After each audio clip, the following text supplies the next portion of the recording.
So, welcome. You've heard me say it, but I'll say it again. Welcome, welcome. We are so very pleased that you're joining us. This is the third of our horse owner educational webinars from the American Association of Equine Practitioners. And I should say it's the third one we've done this year. We are just tickled to have you here for this. And my name is Karen Pouts. I'm the Director of Education at AAEP, and I'll be the moderator for this session. Now, the American Association of Equine Practitioners is the world's largest professional membership association for equine veterinarians and vet students. And there is a good chance that your personal vet is an AAEP member. One of our primary missions is to deliver the latest treatments and research in equine veterinary medicine to our vet members. This mission extends to providing quality information about the health and welfare of the horse to the clients of our member vets, and that's why we've got you here tonight. We really appreciate your commitment to your horse by being here with us tonight. Now, this webinar is entitled Mythbusters. Our panelist experts on this subject are Doctors Carrie Hammer and Michael St. Blanc. Once we get started, I'll let them introduce themselves further, but first, a quick bit of housekeeping, which you heard before if you came in earlier. Now, please understand that we're not able to answer questions specific to your individual horse. Save those questions for your personal veterinarian. However, we hope you take advantage of the interactive nature of the webinar and chime in with questions and comments using the Q&A box. And the Q&A box is where we want you to put questions for which you hope to get an answer. Chat box is for just saying hi, for chatting, for making comments that don't require an answer. And then there's also that reaction button for just letting us know that you're there and appreciating what's happening. Now, if you put questions in the Q&A box, we will try to get to as many of your questions as possible. I can't promise. And of course, I'll keep an eye on the chat as well. I'm not going to punish you for not putting your questions in the Q&A box. Now, one more thing before we get started.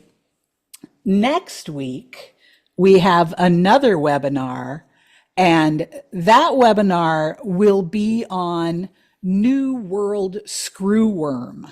And if you've been paying attention to any horse health issues, you know that this is a big discussion right now, is this parasite that really messes things up. So you might want to join us for that. I'll put the registration link for that in the chat. And there will also be the registration link for that one in the email you get that tells you how to find the on-demand recording of this session. So think about joining us for that one too. It's going to be kind of icky, but it's stuff you need to know. And a quick shout out to Kevin Hinchman, who is our IT man behind the curtain. He is not visible, but he is there and going to help us out if things go wonky. So with all of that, Dr. Hammer, I think it's time to turn stuff over to you. Well, fantastic. Can you pull up our next slide, please, Karen? I will pull up these slides. They're not quite up yet. There you go. Okay. Fantastic. Ta-da. Yes, love it. So excited to see everyone on tonight. As Karen mentioned, my name is Carrie Hammer. I am a faculty member at North Dakota State University. I've taught here for several years. I'm an equine veterinarian, and one of my passions is sharing education with horse owners. So excited to be on here tonight. As those of you that were on a little bit earlier might have heard Karen mention, we are going to have some polls. So be ready to vote. We'll start off with some statements and have you guys vote what you think, then go through some background information on it, and then kind of follow up with whether that statement is true, false, in Mythbuster fashion, whether it's busted or plausible, and then we'll wrap up the evening. But I'm gonna pass it over to Dr. St. Blanc and let him give a quick introduction and start off with our first poll. All right. Thank you, Dr. Hammer. Thank you, Karen, for the introduction. Thank you, everyone, for being here. My name is Michael St. Blanc. I am a veterinarian equine surgeon by trade. I work at Louisiana State University in Baton Rouge. I went to school here and did my equine surgery residency here and then stayed on faculty. So happy to be with you guys tonight. And I guess we can go ahead and get started with our first myth. We compiled this list based on previous feedback from questions that were relatively common, things that were, sometimes circulating around social media. And so hopefully these are of help to you. So spanning a broad range of topics, but Karen, we can go ahead and advance to the first one and we'll go ahead and get started. There's our, oops. All right. So I guess that's the one. All right. So our first myth, horses with colic are more prone to repeat colic episodes. So we're going to give you guys about a minute to go ahead and respond to that, and then we're gonna delve a little bit more into that topic. All right, good job, you guys. I see that poll filling up just right away.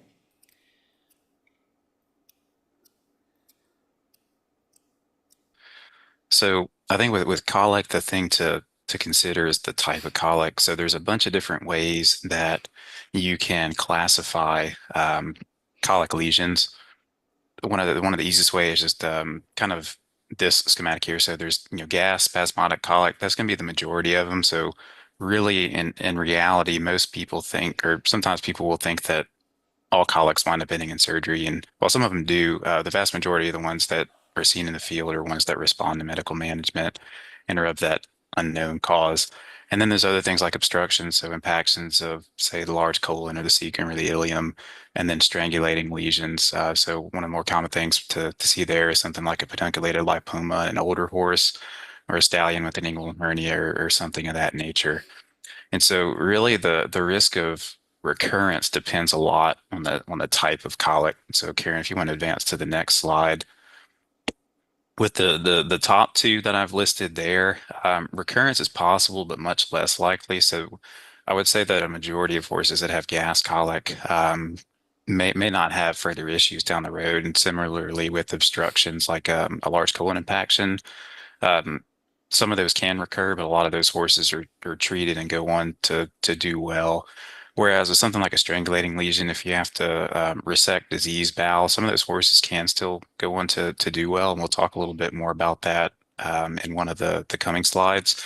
But recurrence is probably going to be more likely in that group, mostly related to things like adhesions and postoperative colic.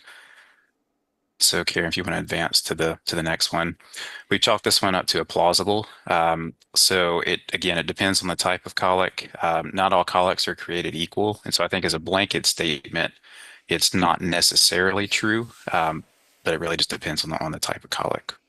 And I will say that 70% of our respondents said that it's true that horses with colic are more prone to repeat, and 30% said it's false. So the plausible kind of fits right in there. Not confirmed completely, but yeah, good job, you guys. Okay, ready for our next one? Ready.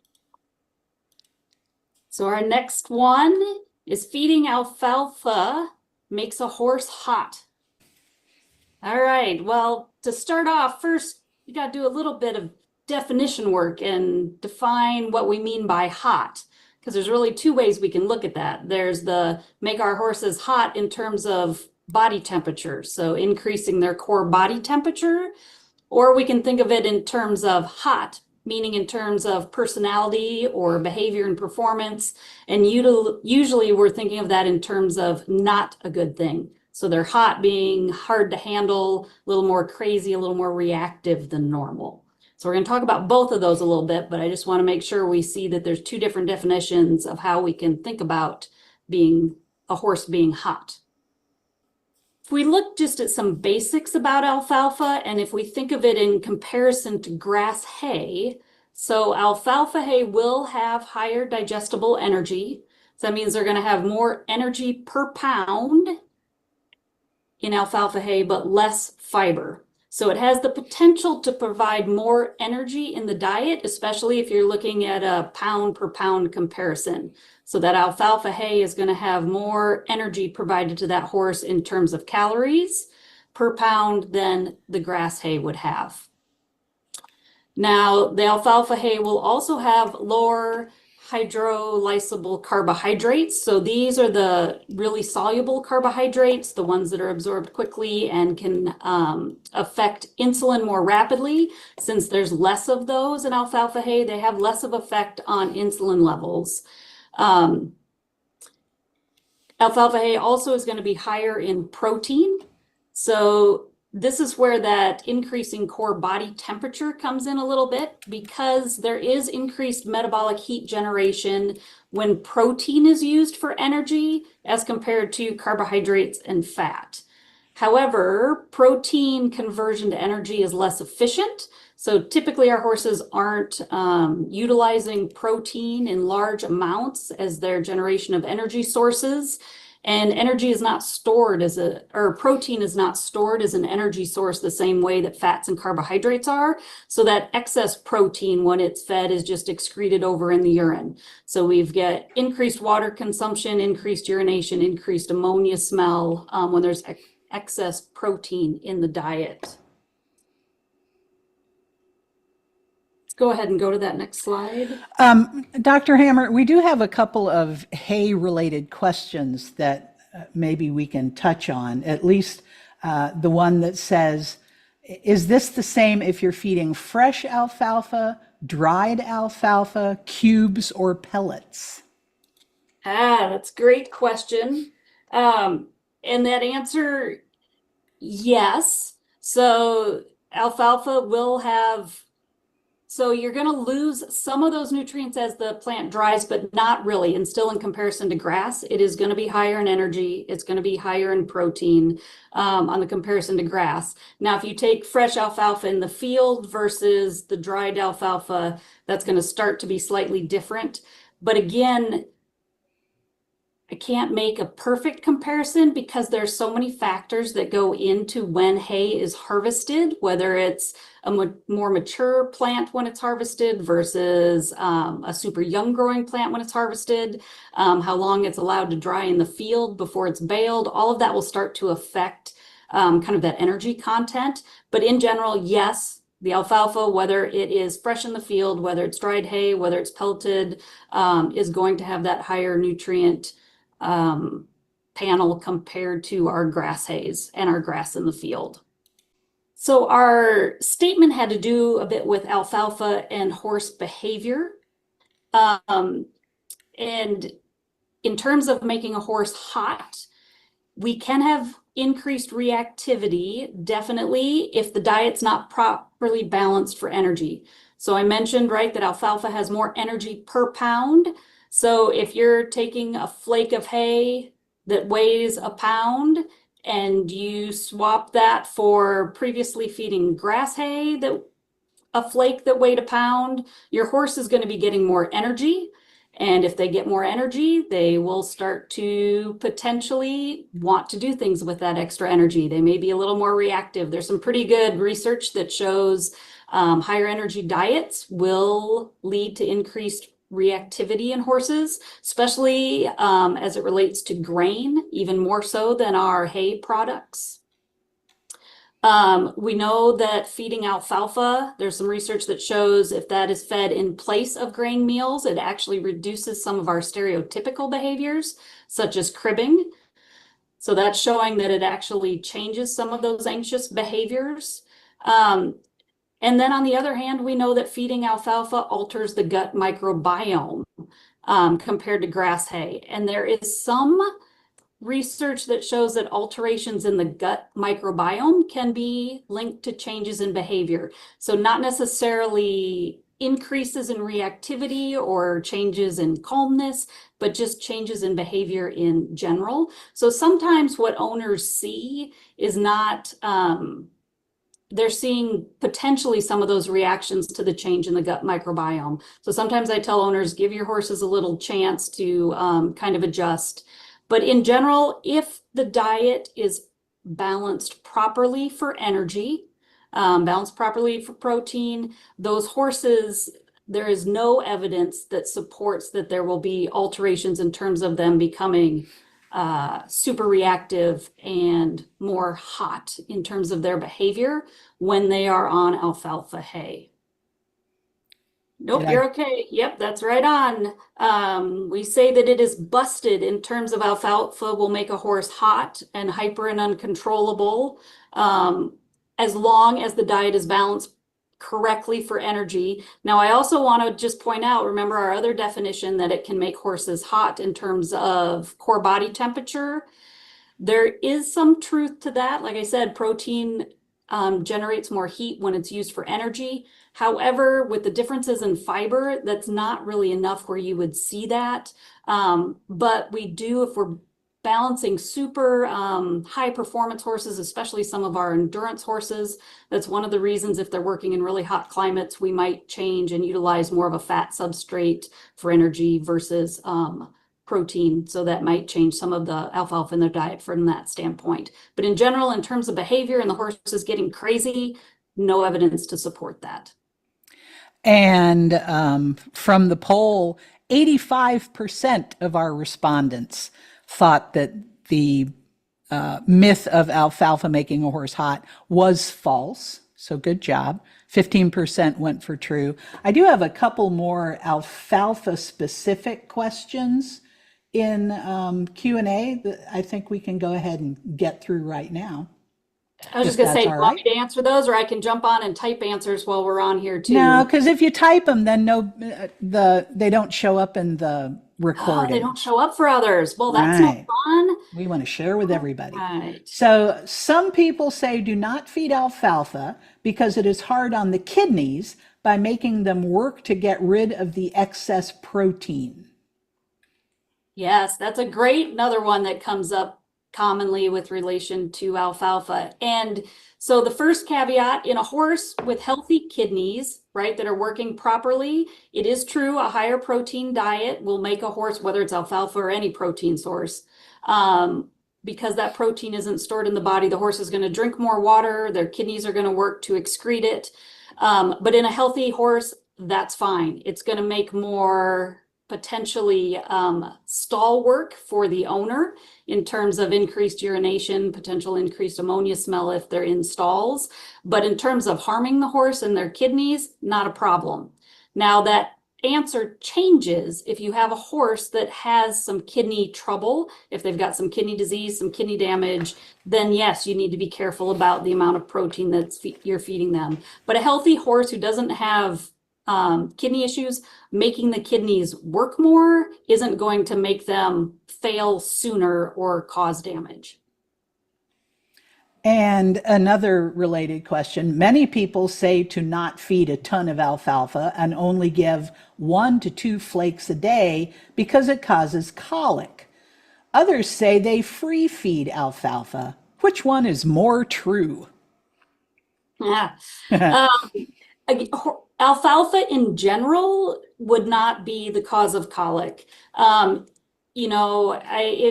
We have lots of horses throughout the US and throughout the world that are on free feed alfalfa, whether it's grazing or hay. Now, if for some reason there was a sudden diet change and a horse with a sensitive microbiome, you're going to have some changes if you suddenly change feed, and that can upset that balance a little bit. Could that potentially lead to a colic episode? Potentially. Might those microbiome changes lead to some different gas production in the intestines? possibly. But it wouldn't make, I would not give a blanket recommendation that says only feed 1 to 2 flakes ever. Maybe I would say that as I was changing over diets for a horse to do a little more gradual change, but I wouldn't limit it if the horse needs that energy in its diet to meet its calorie intakes. Someone in chat recommended that besides the true and false buttons on the polls, we have an "it depends" button. But boy, that would take up all of it. So there's a question: does alfalfa contribute to watery poops? That's one of those where I need the "it depends" button, right? So those watery poops, right? The fecal water issues.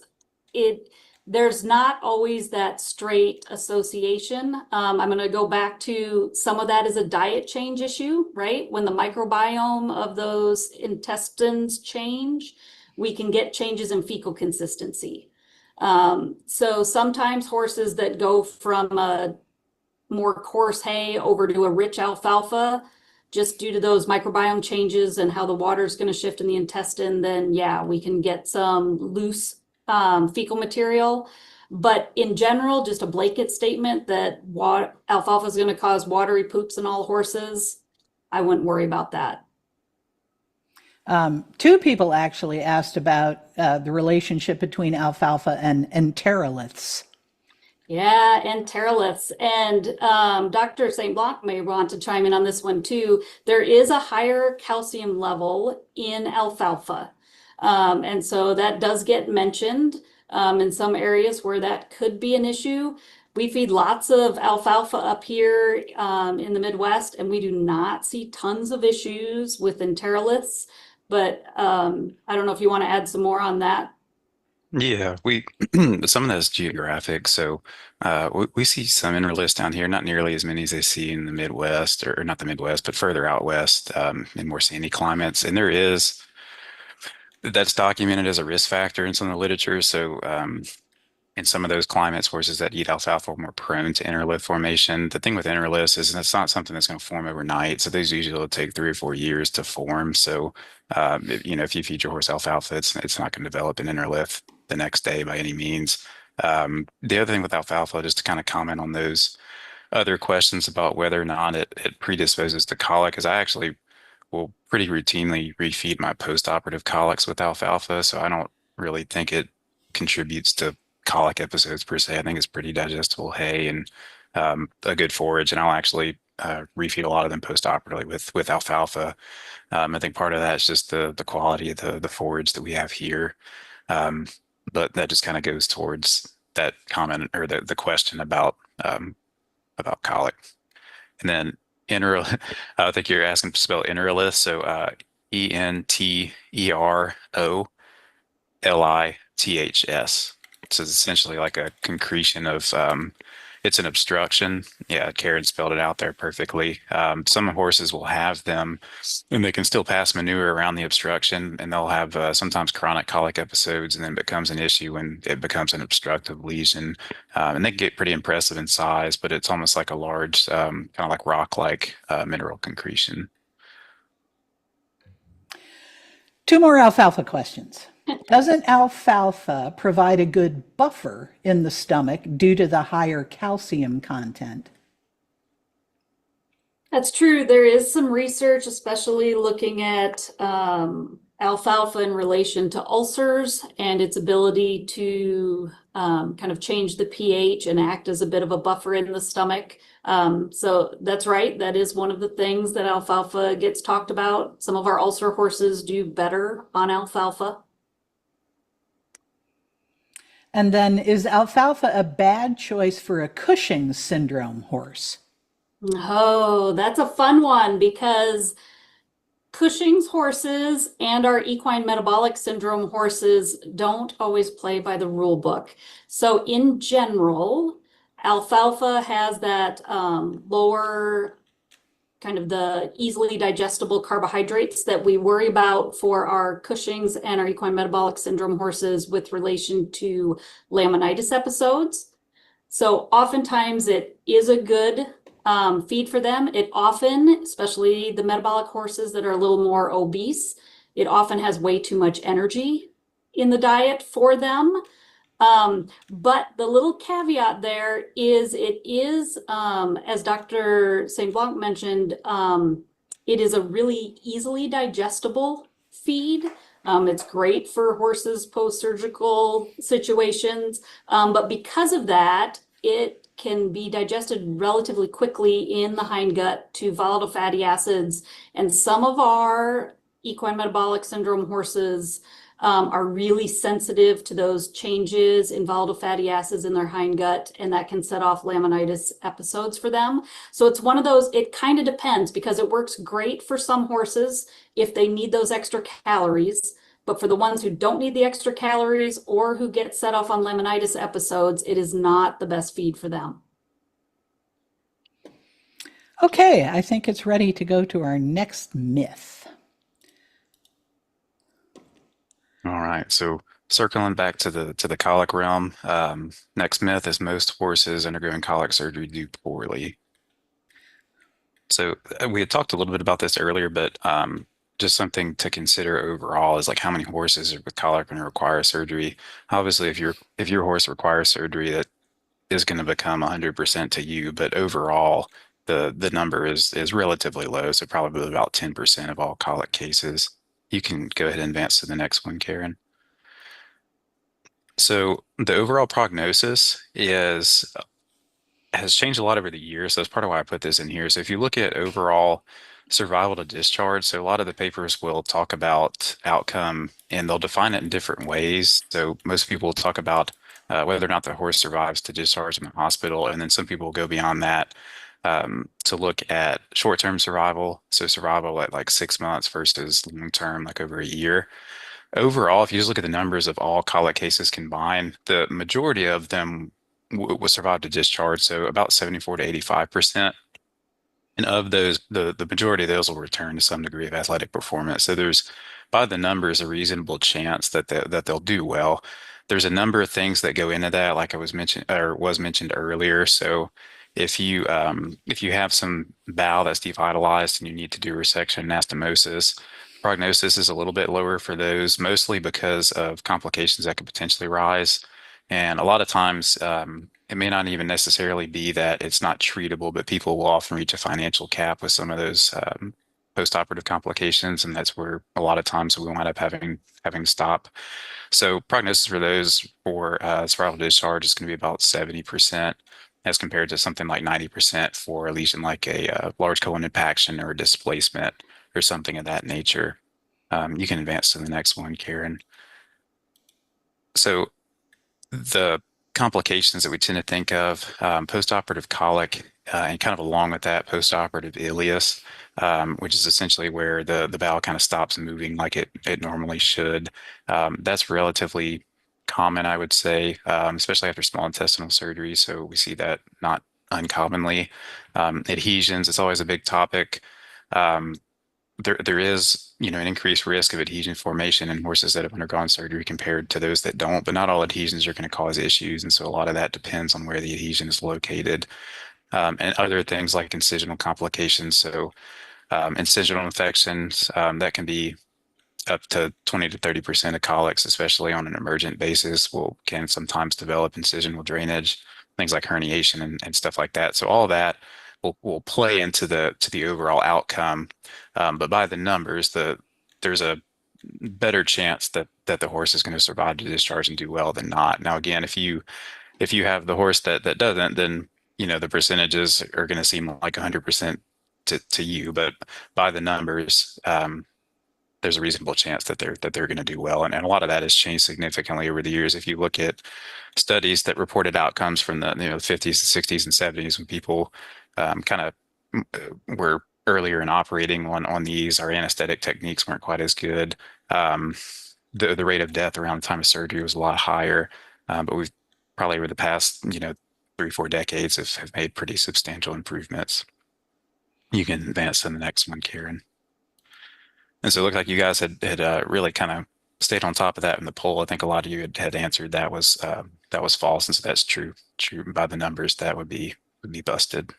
Yep, 91% busted that myth that horses undergoing colic surgery do poorly. I do have a question. Is it the same when the small intestine is resected, or is the colon the easy one? As far as a large colon resection, Yeah, I think. Yeah. yeah, the large colon resections are sometimes like an end-to-end resection anastomosis of the small intestine potentially has a better outcome than a large colon resection in some cases. A lot of the large colon resections will have like chronic issues with weight loss, potentially diarrhea. Some of that is like regional too. Like if you see a large, so the most common reason, I guess, to back up to resect a large colon would be for a large colon volvulus, essentially where it twists and it becomes devitalized and you have to take it out. Um, if it's acute and you can resolve it without resecting it, then obviously they'll do better. Um, but outcome from when if I recall correctly, from the large colon resection, they've documented like 50 to 70% survival to discharge. So it's relatively similar. I would say that, like anecdotally, some of those horses seem to be a bit more prone to complications. Usually, duration of surgery is a lot longer for a large colon resection. I guess by the numbers, the percentages would be fairly similar, but if you look at the number of resections that are performed like across the country in any given year, I don't know the exact numbers, but people perform a lot more small intestinal resections than they do large colon resections. So I think there's just a lot more data out there with those, but both can be successful. Sounds good to me. All right, next. This is always a good myth. Right. Beet pulp needs to be soaked before feeding, or it can cause rupture of the stomach. Yep. Start with just a few beet pulp basics. And so, first of all, just know that beet pulp can come in various forms. So, you can get beet pulp as pellets, as shreds, as flakes, as cubes. So, lots of different options there. And we know that it swells when it's combined with water. Pellets are going to swell more than shreds, but the shreds usually will swell faster. So pellets will swell to be about 5 to 6 times their initial volume, where the shreds usually only swell about 2 times. But again, those shreds typically swell faster. So shreds and pellets are kind of the most common ways that we find it in the US. But like I said, there are definitely lots of options of different forms for our beet pulp basics. And in general, you'll hear a lot of those recommendations to soak beet pulp prior to feeding. And it kind of begs that question of why. And the reasons that come up are, one, to increase palatability. So straight beet pulp isn't always super palatable. Some horses seem to love it. Some definitely turn up their noses. Sometimes you can find it with a bit of added molasses, again, to try and increase that palatability. The other reasons why it gets talked about for reasons to soak it prior to feeding is to prevent choke. And then the next reason is to prevent stomach rupture. So if you go to the next slide, Karen, we'll talk about that a little more. So let's talk about beet pulp and the GI tract and what's going to happen. So right, first place that beet pulp's going to go is into the mouth and the teeth. And the whole job of those teeth is to decrease the particle size of the feed and to add saliva. So there's an important point here is that if you have a horse that doesn't have good functional teeth, you're going to have problems being able to kind of reduce the particle size properly. So some of our older horses that don't have good teeth, good chewing abilities, that can be an issue. The esophagus, the idea that beet pulp is associated with obstruction or choke, right? Esophageal obstruction, choke is the term we usually use for that. And just to point out, right, the reminder that choke in horses is different than choke in people. When we're talking about choke in people, we've got a block to our windpipe and we can't breathe. But choke in horses, they've got something stuck in their esophagus. And it is true that beet pulp can often be associated with obstruction or choke in horses. But again, this isn't related to the beet pulp itself. It's more related to horses who bolt their feed. That's the term we use for ones that eat it super quickly.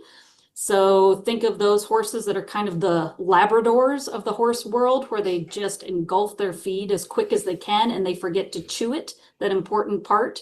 Or also our horses that have some poor dentition. They're going to be more prone to those issues with obstruction due to not properly chewing their food before they swallow it. So in horses with good dentition, horses that are eating normally, we don't see that issue with choke and beet pulp. Now that idea that beet pulp is going to, if you don't soak it, it's going to reach the stomach and it's going to swell. I told you that pellets can swell to be 5 to 6 times in volume. That suddenly it's going to swell there in the stomach and explode the horse's stomach. That myth gets talked about a little bit because horses can't vomit. So we worry that things that are in their stomach don't have that ability to come up. And if you put something in there that's going to swell, right, it could pop the balloon is the idea. But in reality, that stomach environment has a pretty high acidity, which doesn't let those pellets or that beet pulp shred swell to the same degree that it does when we just add it to water out in the bucket. There's also a much lower level of liquid in the stomach compared to when, as a horse owner, you're soaking it prior to feeding it. So again, there's not the same amount of liquid there to make it swell to the same standpoint. And the stomach itself has a pretty good mechanism for emptying as it starts to fill. So as that stomach senses the neuroendocrine way that it works, as it swells and distends as it gets full, it empties faster. So we have horses, they've done research studies where beet pulp's made up 45% of the diet with unsoaked beet pulp, can feed it to those animals and no issues with their stomach popping like a balloon and swelling and rupturing. So this is one of those. Karen, if you want to flip to the next slide. I say beet pulp needs to be soaked before feeding or it can cause stomach rupture. That's busted. And again, doesn't need to be soaked for most normal animals. However, if you have a horse that eats like a Labrador and snarfs its feed down, or if you have a horse that has issues with hydration where increases of water are important, or if you have horses that have poor teeth issues, then yes, definitely soak that beet pulp before you're feeding it. We had 60% of our respondents say that beet pulp soaking myth was false, and 40% true. And we saw several people in the chat who said they soaked because of choke. So that's Yep. a legit answer. I did have one question also in the Q&A about just in general soaking feed. Soak feed or no? I have friends who do and friends who don't, so I'm confused. Yeah. And so a couple reasons why you might soak feed. One, again, if horses have teeth issues, that soaking the feed can help them ingest their feed easier. Another reason why is if there are horses who aren't good water drinkers, by soaking the feed, sometimes you can increase the water intake of those horses a little bit. And the third reason often has to do with some of our metabolic issue horses. By soaking feed, you can reduce the sugar content of feed. And so that is used by some owners as a way to kind of lower the sugar content of their feed prior to feeding it. But in general, you don't need to soak feed prior to feeding it. Again, assuming you've got good teeth on a horse and one that eats with normal manners. All right, very good. On to our next. Hydrogen peroxide is good for horse wounds. Let me get that poll up. All right, go. All right. So there's all kinds of products that people will use on wounds, and hydrogen peroxide is something that comes up occasionally. The thing with wound healing is a kind of a complex dynamic process, and part of your initial wound care is going to be dependent on the location of the wound, but obviously, prior to bandaging it or potentially closing the wound, it's usually going to involve cleaning it. in some form or fashion. So you can advance it to the next one, Karen. So ideally, you would use something that would be isotonic fluid, so similar in pH to the normal fluid within the body. Ideally warmed because it'll limit the amount of constriction in the blood vessels.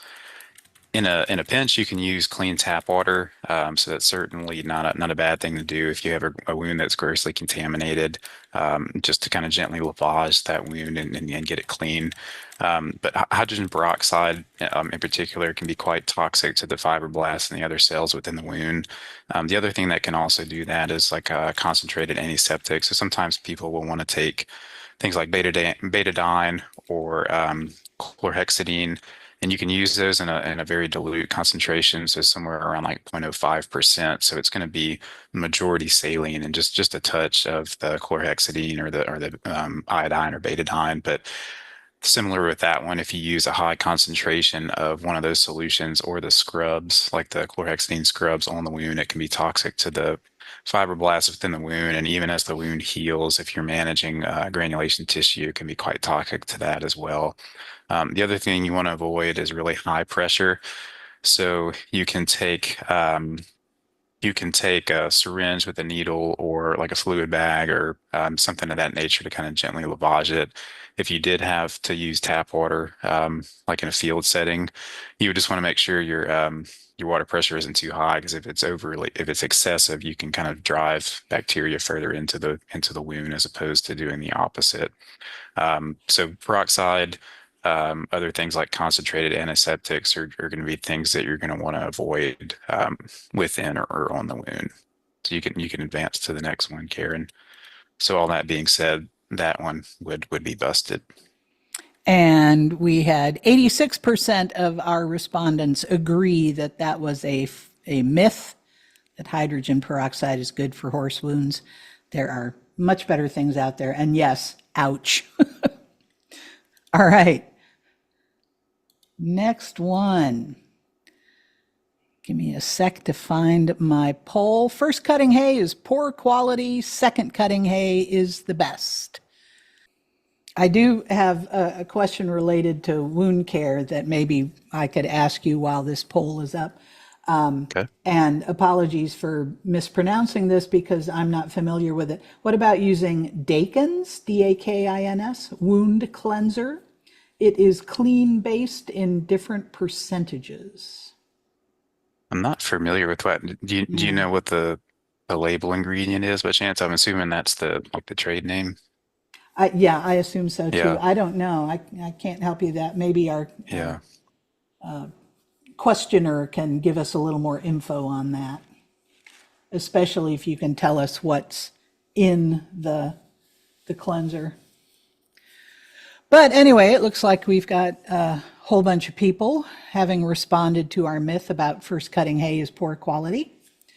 So, All right, let's go to our next slide then. So let's talk about some basics about hay.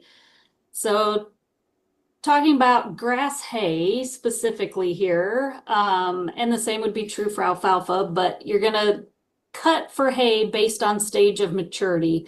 And depending on how mature that plant is, the more mature it becomes, kind of the lower the energy content and the more stemmy it will be, which leads to more of the indigestible fiber portion that plant starts to store. Depending on geographic location, for grass hay, you may get 2 cuttings, you may get 3.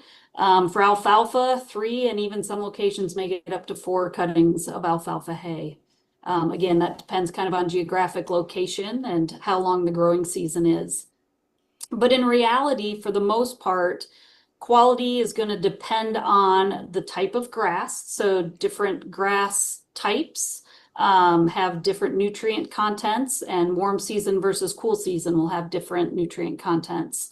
It's going to depend highly on the stage of maturity. Like I said, the more mature the plant comes, becomes, the more woody it basically gets. And the type of fiber that is stored in the plant as it becomes woody is not very digestible to horses. So the nutrient content in terms of energy and good nutrition that it provides to the horse becomes less. And also quality is dependent on whether or not there are weeds or mold present in that hay. Next slide, Karen. So let's talk specifically about first cutting versus second. So obviously first cutting, that's the first cut off the field, just like the name implies. And that's going to happen earlier in the spring during that growing season. And early in the spring is when we have a much higher rain chance. And as farmers and producers are dealing with rain, it often delays the cutting. So it often becomes a more woody plant. Like I mentioned, it becomes more mature just because farmers are having to kind of fight with rain and making sure that they're putting it up at a good time where it can dry in the field. So because that happens, there's often a lower nutrient content if that plant becomes more mature. There's also in that first cutting a higher chance for weeds. As the growing season goes on, those weeds will be out crowded, and so you don't have as many weeds later in the growing season as you will in that early growing season, typically. The delays in drying because of rain can also lead to a higher chance of mold. So some of those reasonings, if the cutting gets delayed, you can have increased maturity, which will delay and lower nutrient content. If it gets rained on, you've got a higher chance for mold. And if the field isn't managed quite as properly, you definitely can have an increased chance for weeds in that first cutting. Second cuttings usually are occurring about 6 to 8 weeks after the first. Like I mentioned, there's typically fewer weeds at that time. And if it's a mixed field, the legume plants are gonna have started to grow in usually by that point in time. And so there may be a higher legume content if it's a mixed field, which will give it a higher nutrient content. So those are some basic comparisons. If you go to our next slide. So in general, I have to give the caveat that any cutting of hay can be poor quality. So we definitely can have second cuttings that get rained on. We can have second cuttings that are over mature, that don't get put up on time. And we can have second cuttings that have weeds in them. Same can be true. We can have first cuttings that were put up beautifully at the optimal maturity time point that didn't get rained on and is very high quality. So if everything goes perfect, you can have amazing first cutting hay. And the same, you can have amazing second cutting hay, or you could have terrible second cutting hay. If I have to make a blanket general statement, typically first cutting hay is lower in nutrient content, just because you're often fighting the weather a little more and you're often fighting some of our weed content issues. But this is where it's also really important to know what kind of horse you're feeding and what your horse's nutrient requirements are, because a lot of our first cutting hay, if it is good quality in the terms that it is free of weeds and free of mold, that lower nutrient content for a more mature plant can be great for our easy keepers. So some of our horses that have obesity issues and have some of those lower nutrition needs, right? Our easy keeper horses, this may be the perfect and best quality hay for those horses, where our second cutting hay that has may have a higher energy content, maybe a little better for some of our performance horses. So again, I can't always just make a blanket statement. You can't just say first cutting's terrible, second cutting's great. The gold standard, the only way you're going to know that for sure is do that hay analysis and purchase the hay that meets the nutrient needs of the horse and the type of activities that that horse is doing. So once again, it depends. And I think right? I have a lot of those. That's the problem with these myths, is the myth says it's always this one way. Yeah. But now, as far as our poll went, we had about 70% people think that first cutting hay is poor quality was a false myth, and the other 30 were into true. I do have a couple of hay related questions. And actually one of them is right there in that slide. How often should you have your hay tested? Yeah, testing your hay is an important aspect. And, the gold standard, every time you get a new batch of hay, you should get it tested. It is not going to change greatly in its energy content, if it's stored in the barn. So you don't need to constantly test for energy and protein content the same batch of hay over and over again, but anytime you get a new batch in. Now that same change is not true for some of our vitamins.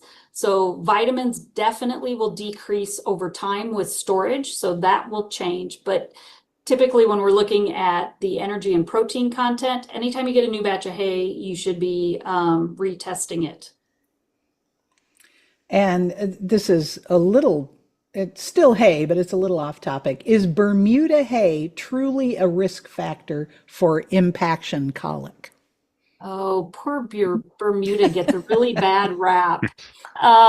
And and again, this is one that Dr. St. Blanc will probably want to chime into because it's fed more in the southern area than it is up here, since it's one of the cool season grasses, or the warm season grasses, I mean. But there is lots of Bermuda grass that gets fed that does not cause impaction colic. But there are also times where it does. I don't know that I've seen any definitive work where definitely feeding it leads to impaction colic. But it's one of those, I don't know that we can always association versus causation, right?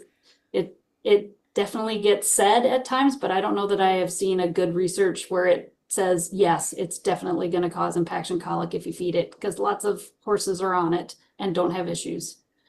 Yeah, I think the thing that people tend to think about with it is ileal impaction. So um, coastal Bermuda, like in certain geographic areas, like in the southeast, like we don't see as many ileal impactions here as they do a little bit further east of us. But there's some, I think there's some what the exact correlation is a little bit unclear, but like some horses that there's been some stuff that has shown that I think horses with ileal impaction perhaps they're more likely to have a history of eating coastal Bermuda. That being said, we see hundreds of horses every year that eat coastal Bermuda and never develop ileal impaction. So there's not enough data really to say that that's a 100% thing. Like I wouldn't necessarily consider that like a huge red flag. It's something in the history like we'll take and we'll kind of note. But yeah, I think as a whole there's not a ton to support that as like as a make it or break it thing. Okay, on to the next then. Another colicking question. So the poll is open. Once a colicking horse has passed manure, he can be considered healed. Very strong leanings, 95% say that this is a myth. Once a colicking horse has passed manure, he can be considered healed. So let's go on to there. Yeah, so this comes up occasionally when people, bring colics in and they ask about manure production. It's always a good thing to see, but um, the thing to remember is just the length of the GI tract in the horse. So it varies a bit depending on breed and overall size, but in general, it's going to be around 100 feet total of intestine. So the majority of that's going to be small intestine, and then the large intestine comprises a little bit of a smaller percentage of that. But the thing that comes into play here is kind of like we were discussing with the interlith. If they have an incomplete obstruction, they can still pass feces around that. And depending on like what level an obstruction occurs at, they may have feces behind that essentially that can pass. So while that's often a positive indicator and something that we monitor closely, certainly doesn't mean that they've resolved the episode by any stretch. So you can go to the next one, Karen. But I think you guys were all over it with the poll. That one would be busted. I do have a couple of colic Hmm. related questions. A general question. My gelding is always gassy. Little crow hops from walk to lope, spooks, etc. Any type of immediate takeoff makes him release gas. That we call that jet propulsion. Should I try to explore his gut health? Yeah, I guess the thing I would ask is like dietary component of that, what he normally eats. I don't know if is it correlated with colic behavior or is it something that you just kind of notice transiently? Seems to be just he farts. He's a farty guy. Yeah. I guess I don't know if I would be yeah, too worried about it unless it starts to become correlated with colicky behavior, but maybe something dietary. I don't know, Dr. Hammer, if you have any other input on that. Yeah, I was gonna say the same thing. Start talk first thing would just be to look at diet. Some feeds, right, are a little more gas causing than others, but sometimes it is a little bit of changing feed may change the microbiome a bit and you can deal with that. Some horses just have looser, you know, anal sphincters than others. And so, could be just a little bit of anatomy for this guy. It's only bad when your horse does it and frightens all the other horses in the arena. I have another question, which is not exactly the happiest question, but it's a good one. Is excessive bloating of the abdomen upon death of a horse typical of a colic incident, or does this happen for other reasons? I'd say it's a pretty typical postmortem change. A lot of them will become bloated, especially like a few hours after they pass. Back to another question, and I don't know these products either. Are products such as Gallagher water, Equispaz, and Colic Ease of any benefit, or is it best to give Banamine and call the vet? And we're talking about if a horse is colicking. Yeah.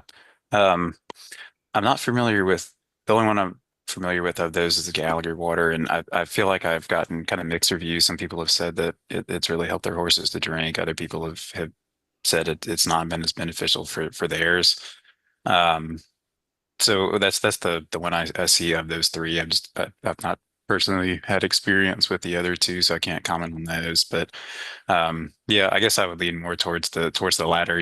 If you have concerns and the horse is still colicking, um, your best bet probably would be to call your veterinarian and have it evaluated. But I think the jury's still kind of out on the Gallagher water as to whether or not it helps with water consumption. This question just came in. Can my horse have a high chance of colic if she's been on dry lot since May, but grazed every day about 15 to 20 minutes a day? If I let her out on the grass that's long and has gone to seed now, maybe 1 hour a day to start increasing every 10 minutes a day. I think like Dr. Hammer had mentioned earlier, it really relates to, or it comes down to like the degree of change. So if you are gradually changing it, I don't know that that would necessarily cause issues, but if you were to, pull them off of one pasture, one type of hay, and put them on something else immediately, that may cause some issues with the microbiome. But if you did that gradually, I don't know that that would necessarily cause a huge issue. Dr. Hammer, I don't know if you want to comment on that as well. Yeah, I'd kind of similar. In that instance too, a horse going to dry lot out to pasture. Especially with the grass a little more mature, I wouldn't worry about that too much. And you mentioned doing it gradually. So yeah. Okay, now this one came over in the chat just now, and I can't let it go past. Is lager or stout better for colic? This was a huge debate in the backwoods of New Zealand.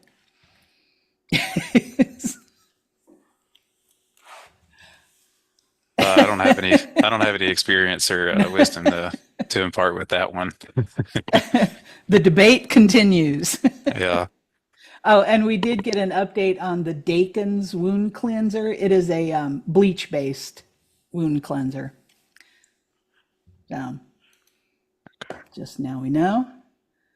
Somebody chimes in with stout Guinness. So, but let's move on. I think it's time for our next myth. Horses don't need to lie down because they can sleep standing up. Ah, fantastic.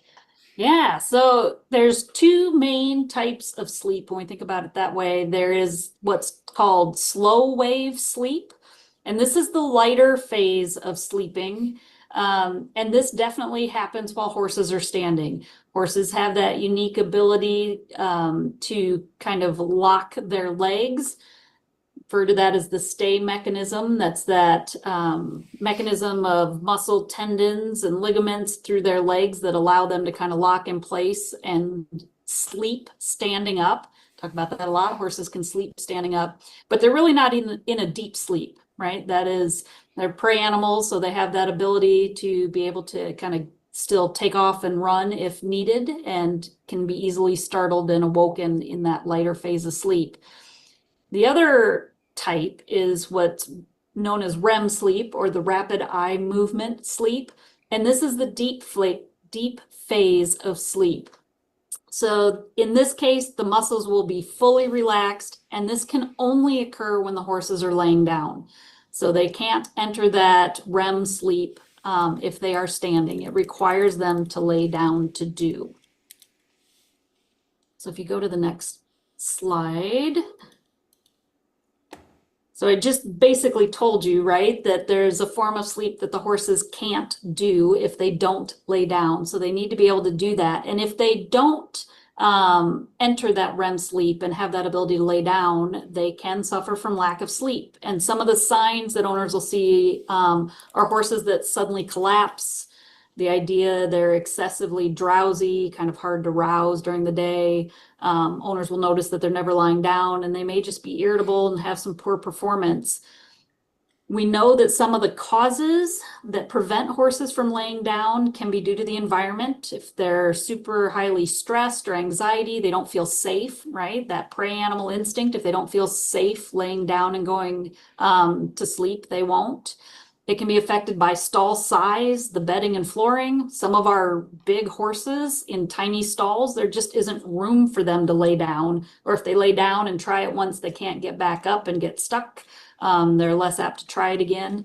If the flooring is slick, some of the bedding types, if it's not deep enough so that it's painful when they lay down, they won't do it. If it's slippery, the bedding on the flooring surface is slippery, they may not lay down. Horses that are in physical pain, we see that in some, especially some of our older horses as they get advanced in age. They don't want to lay down because it hurts to lay down, and or it really hurts to get back up, and they're worried that they can't get back up, so they may not lay down as much. And again, just that overall stress and anxiety, I have that again as well. Some of our horses are just a little more bothered by herd dynamics. So, you know, if they've got a horse that picks on them all the time and prevents them from laying down and going to sleep. So sometimes it's related to the environment. Sometimes it's just the horse in general, whether it's their training schedule, whatever it might be, causes extra stress and anxiety. But the bottom line, if you go to that next slide, Karen, this one is busted because horses need to be able to lay down to get the good REM sleep. And we had about 77% of our respondents saying that this was busted. 22 that thought it was a real myth. Somebody was asking, are stall mats enough for a horse to be comfortable lying down, or is bedding required? That's one of those that I'm going to go with. It depends, right? That's a tough one. Some horses and some stall mats, they're fine. There are some nice thick stall mats that provide plenty of cushion, and about the only type of bedding that's needed is enough to soak up any urine that might be on those stall mats so that it's not slick. But there are other stall mats that are quite hard, that are quite thin. And again, it's a bit horse dependent. So some of those that may have some bigger arthritic changes may have trouble getting down and back up. The stall mat without some sort of additional bedding or cushion may be needed. others that is enough. So again, it's horse dependent, and as owners, it's just really important to watch to make sure you've got those signs that the horse is laying down and sleeping. And someone says they saw a horse recently which falls asleep when getting tacked up. Is that narcoleptic? So true narcolepsy in horses is pretty rare. More often than not, they are horses that are sleep deprived. Okay, we ready for our next? This is one of my favorites. When applying bandages, you must wrap front to back, outside to inside. And the poll is up. Ooh, and it's not quite a tie, but we're close. This is, I would say, the closest response, or the closest true versus false that we've had in one of our polls. Still have more people that haven't voted yet, though, so I'm not tracking you individually. Go ahead and get that answer in there. I'm getting a few more. Wow, right now it's 50-50. And I think we're going to go ahead and, now it's 51 true, 49 false. But let's go ahead and move to the slide. This is always a big one that comes up. So you think about the traditional direction. That little figure at the top is kind of looking from the top of the horse, towards the head. I would say that the majority of people probably still apply their bandages that way. I think a lot of it has to do with just training and, past history and just get in the habit of doing that as much. But there's really not evidence to support that wrapping one way or another is going to really change what you're going to do to the limb. So the most important thing is just even tension. So whether you wrap from front to back or the other way, as long as you're applying even tension around the leg and not creating any focal pressure points, you're not likely to see a significant change between the two. I tend to kind of wrap the quote unquote traditional way just because that's how I was taught, and a lot of it is just by convention. But the actual direction is not as important as the application of tension evenly across the bandage. And so there's obviously also a lot of different types of bandages. So things like polo wraps and quilts are going to be real common in a barn setting. If you have a horse that has a wound and you're bandaging that, you may use something like a thicker cotton or combine roll, and then you may secure that with some brown gauze or some vet wrap. And that is going to be kind of the same thing. You really want to make sure you're not placing any pressure points. You don't want to have any like wrinkles in the combine or in the brown gauze or the vet wrap. So not as much the direction as even tension. And so you can advance to the next one, Karen, but we had kind of hinted at that. So this one is technically busted.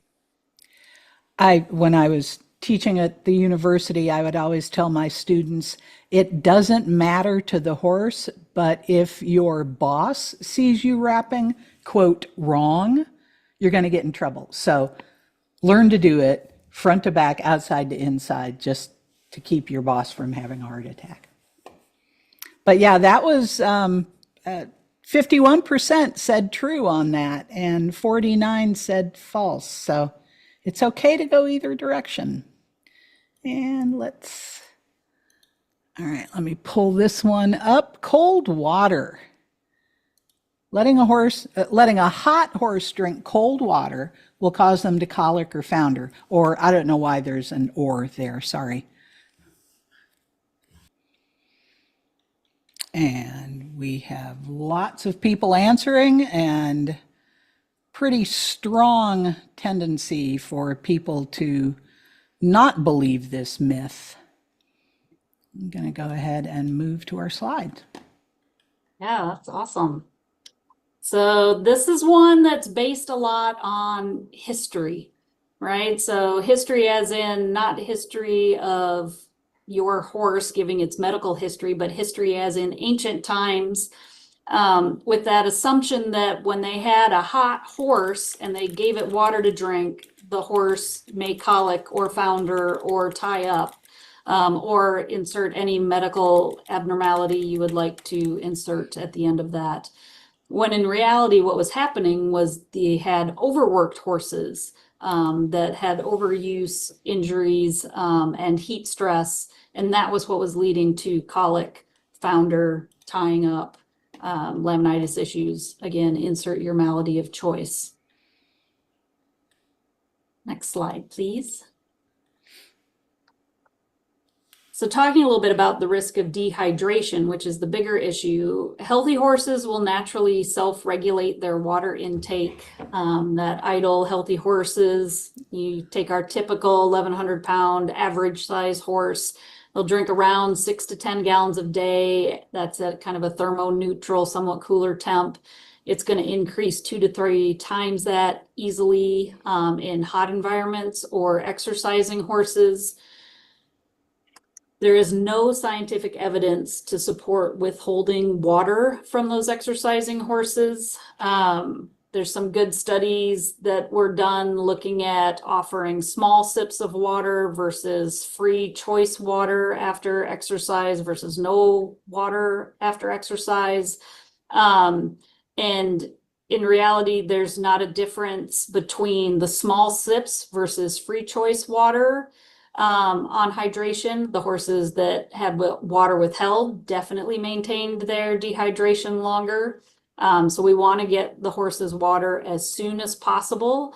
We do know too that, that first part that I had there, healthy horses will naturally self-regulate their water intake.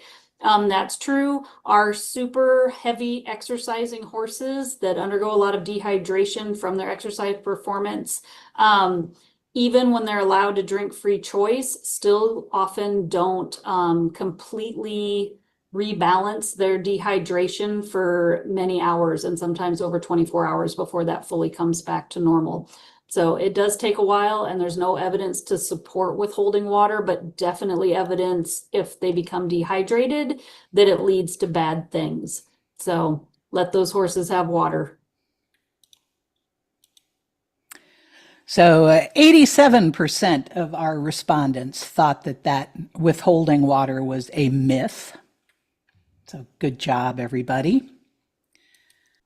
Off-brand omeprazole is equally effective as Gastrogard.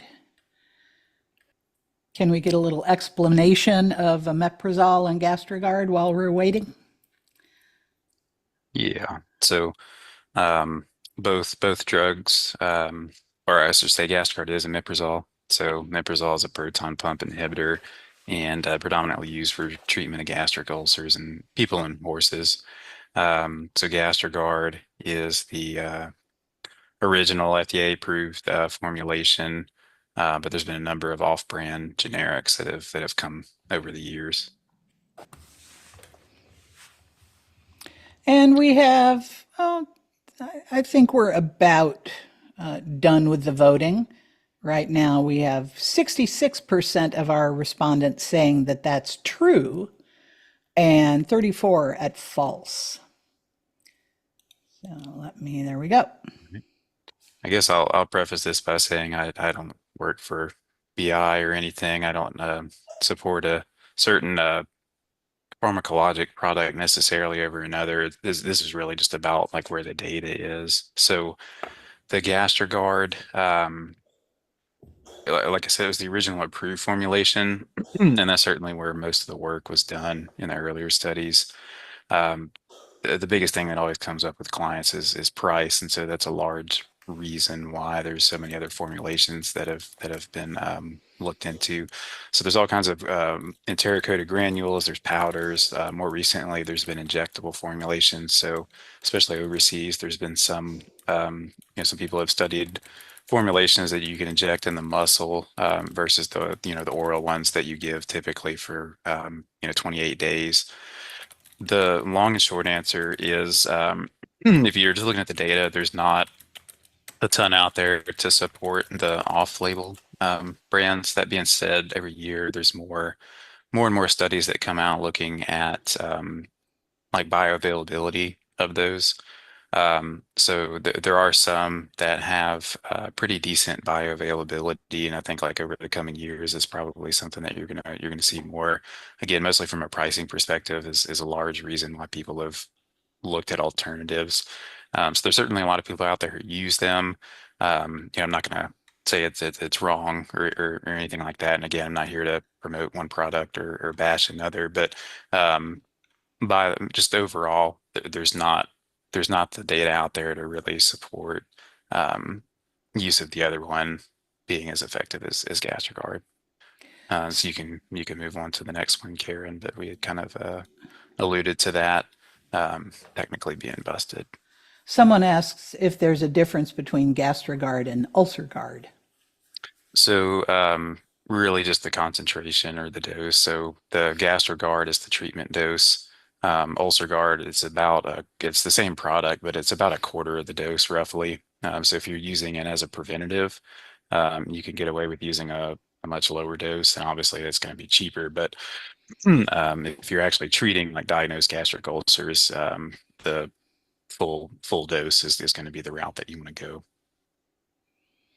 And 66% of our respondents said that that was a true statement and 34 false. And let us go to our next one. We're getting down to the end here, you guys, so hang in there. Navicular syndrome is untreatable. And boy, are you wishing for the "it depends" button on this one, right? So Very this is strong opinion that this is false. yeah.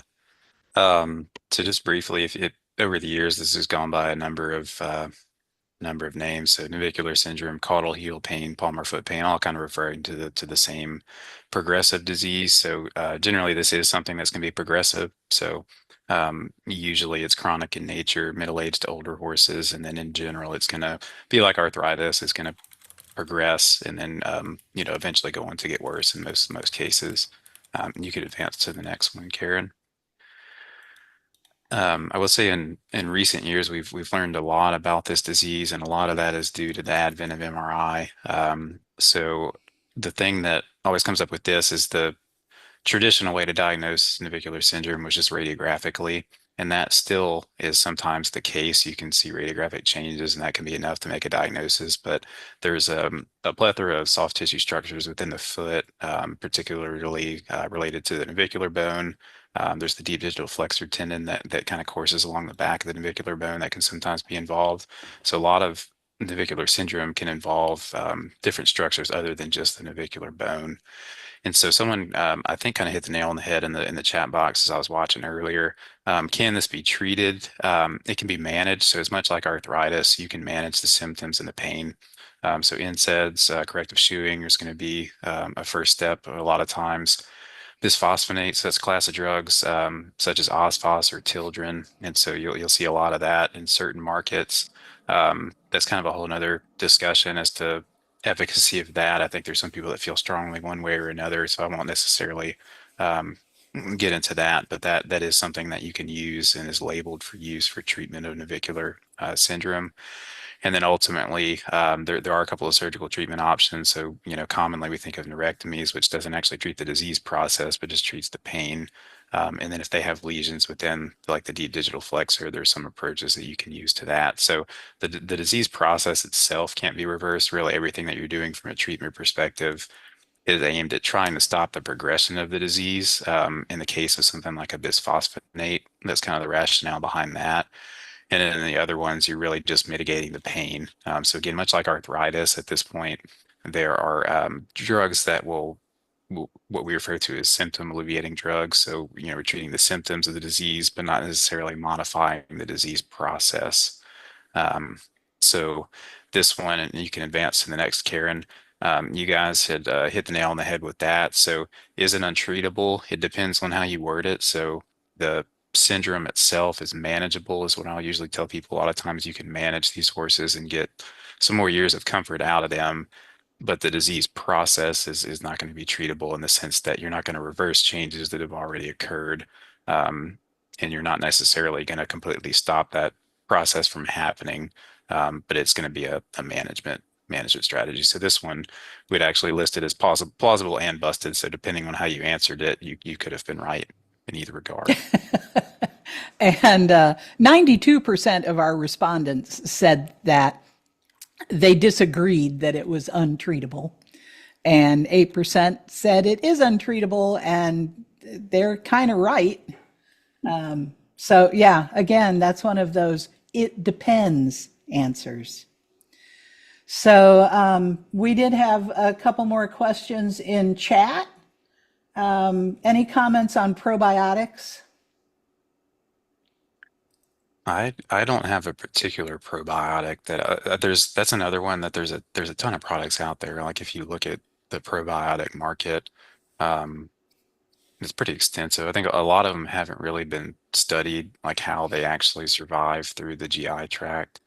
Um, so I don't have, I guess the short answer for me is I don't have like a product that I routinely advocate, just because I'm not familiar with data that like really supports one or the other. Dr. Hammer, I don't know if you have any input on that. No, similar. I mean, there are so many products, and there's research out there on some different probiotics, but again, it's so varied on what you're looking at and very specific. So if you're looking specifically at potentially giving a probiotic to a foal with diarrhea, you may be able to see some improvement. Just feeding a probiotic to a general maintenance horse and expecting to see something, probably not going to see anything. So it depends, because it's very specific in terms of what you're trying to look for, what you're trying to measure, what product you're choosing to feed, what feed the horse is already on. It's one of those that like it's a whole can of worms as to which and why and when and does it actually work. Bouncing back to navicular for a second, is navicular hereditary at all? There's some like predilections, like we see it more in quarter horses and thoroughbreds, but I'm not aware of anything that shows any like hereditary component. What can owners do to prevent ulcers in horses, given that the majority of horses do seem to have them? Got another hour? Yeah, there are certain risk factors. So like the traditional ones that we tend to think of are stress related. So high grain diets is a big one. We see it a lot in racehorses, especially in this area because they're often fed high grain diets and have the stress of training and whatnot. So a lot of it is mitigating stress, decreasing stall time. So there's been some work that supports horses with increased pasture turnout are going to be less likely to get ulcers. I would say those are probably a lot of them. And again, like we talked earlier about the ulcer guard versus the gastrogard. There are some people who will use the ulcer guard as a preventative, when they're going to a show or something like that. So if you're going to use that, that's a reasonable thing to do around the time of show. But if you are treating gastric ulcers, you're going to have to go for a more prolonged amount of time at a higher dose. And the chat once again recommends giving them beer, which that is not something that your vet is going to tell you to do. So. Yeah. I don't know if that's AAEP advocated or not. You'll have to make your own conclusions. Exactly. No, I don't believe we have published a white paper on the efficacy of alcohol. And then you'll get all the people that say it makes them sweat. We can get funding for a study. All right, you do that and then catch up with me again. And actually, I did put my email address in the chat. If you have a question that you think is very important that you want to send to me, I can pass that along to our panelists. I never tell the panelists this ahead of time, but I kind of keep them on the hook for the next week. I'm not going to send your questions to them forever. And remember, you've got your own vet that you can ask questions. But if you have a question about something tonight, you could send that question to me. I put my email address in the chat. You'll have to scroll up a little. It's above all the most recent discussions about beer. And send that along, and I will pass it along. Someone who says they were told to use a probiotic for the horse with watery poop. Would that work? Because I didn't see any, and my horse hated the product. So, kind of your answer, I think, right there. I'm going to call it here, you all. This has been great. I am so pleased with how everyone interacted. Thank you so much for participating in all those very fun polls. And let's see, do we have I think we have just a thank you. Any wrap up from my panelists, Dr. Hammer, Dr. St. Blanc? Do you have any last words for us? I just wanted to say thanks to everyone for joining and for all the outstanding questions. Loved it. Yeah, I would second that. Thank you guys for coming. I think what we do as an organization is aimed at owner education. So glad you guys were here. And like Karen said, if y'all have further questions, feel free to reach out, and we'll try to keep you as informed as we can. Yeah, this was great. Thank you so much to Doctors Carrie Hammer and Michael St. Blanc for joining us this evening and maybe putting to rest, I was going to say putting to rest some myths, but again, the whole problem with myths is it depends. So you can't always say, here's an easy answer to this. I'm going to stop my share so I don't have to stare at it anymore. But you guys were so great with asking the questions and participating in the polls and having a good time in chat. We loved it. We hope to see you again in the next one of these that hasn't yet been scheduled, but you'll find information. Either ask your vet. If your vet is a member of AAEP, we send them all kinds of emails and say, hey, tell your clients we're doing this. And again, you will be getting an email from me tomorrow that has a link to the on-demand recording and also a link to register for the New World Screwworm webinar, which is happening next week, which won't be as fun as this one, but it's quite important. So we hope you join us for that as well. And I think with that, and a quick thanks to Kevin Hinchman, our man behind the curtain, I am going to say thank you to everybody and then shut this down for the evening. Thanks so much. Oh, I saw a lot of hearts and applause emojis going past a little bit ago too. So thank you for that. Yay, look, more. I really wish those would show up on the on-demand recording, but they don't. And that disappoints me because it's so fun to see all those hearts and applauses. So, all right, you guys, thanks so much. And we will see you next time. All right, here we go. Bye.